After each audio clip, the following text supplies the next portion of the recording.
Hello everyone, and welcome to day 2 of the Alberta Potato Conference and Trade Show. We've had another amazing day of presentations. We're in the middle of things. Later, you guys should be checking our social media because we're going to have Andrea Parrish with No Snow Scouting is presenting, so I'll have some videos of her dogs doing their amazing work. But right now, I'm here with Victoria Stamper, who is the United Potato Growers of Canada General Manager. She started in the spring, so she may be new to you. If you remember, Kevin McIsaac was around for a long time, did a great job, but now Victoria's taken over the mantle, and she's been traveling across the country, meeting different growers and partners, and this is kind of the last stop for her in Alberta. So how has everything gone since you started in the new position last spring? I have to say it's gone really, really well. In the potato industry, people are so welcoming, so friendly. It's been amazing. I've learned a lot about potatoes.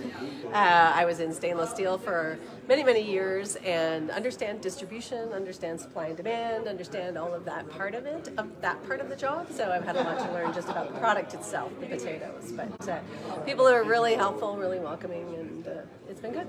Really good so far. What's been the highlight of traveling across the country? Like, you're based in Quebec, and you got to go coast to coast this year and see growers from British Columbia to PEI to Manitoba. So what's been a highlight for you? Really, actually, just seeing the differences. You would think, potatoes are the same, but it really is different from province to province, how things are done, what types of potatoes are grown, what sectors are more important, processing or table, etc. So it's been a good learning experience to see those different types of activities and to see the variety trials. So see a trial in Manitoba, then a trial in BC, a trial in Ontario, and really focus on seeing, here are the differences and the similarities between the different provinces. And of course, here you are in Alberta for the conference. So what are your thoughts? I'm guessing this is your first Canadian potato industry conference that you've got to attend.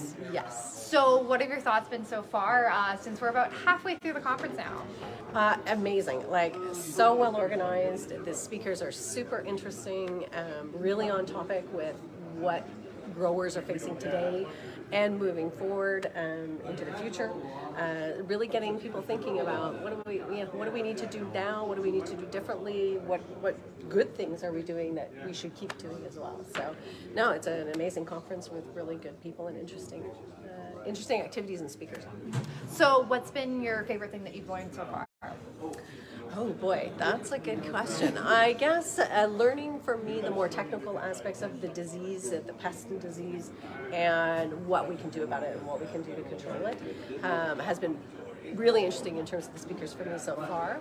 But I'm looking forward to seeing the nose-sniffing dog this afternoon and some of the others tomorrow, but also just getting out and meeting in the trade show part of it, seeing the equipment, manufacturers, the innovation, the real innovation, and we have a panel coming up on regenerative ag, and that's very interesting for me, looking at sustainability and regenerative farming practices. Yeah, because of course when you're talking to the processors, especially McCain, we all know is making a huge regen ag push. So absolutely, it's good for you to be able to get aware of what the growers are actually doing. Well, and that's what I feel. Honestly, I've seen a lot as I've traveled across the country, and I know McCain has put a lot out in it, which is great to see it pushed from the processors and the consumer side.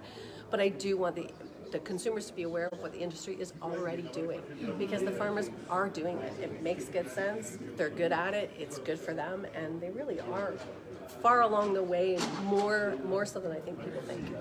And of course, this conference wraps up tomorrow. So what are your big moves next? Like, what are your big plans heading into the winter show season? I know you're telling me about some of the travel you have coming up. Yes. So I have more travel coming up because now it's a quieter time for the growers, so they get to have their annual general meetings, etc. So I'll be in Saskatchewan again, probably in Manitoba again, and then we have the Potato Summit, Potato Expo coming up in Denver.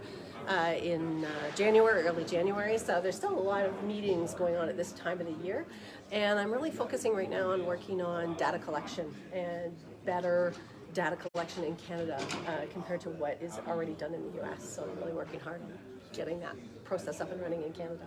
Well, I'm looking forward to being able to see that data in the future. You know I will be bugging you for it. Absolutely. So, well, thank you so much for chatting with me. And yeah, everyone make sure to keep paying attention to Spud Smart stuff, as we'll have our regular updates on the Canadian potato markets from Victoria. Awesome. Thank you.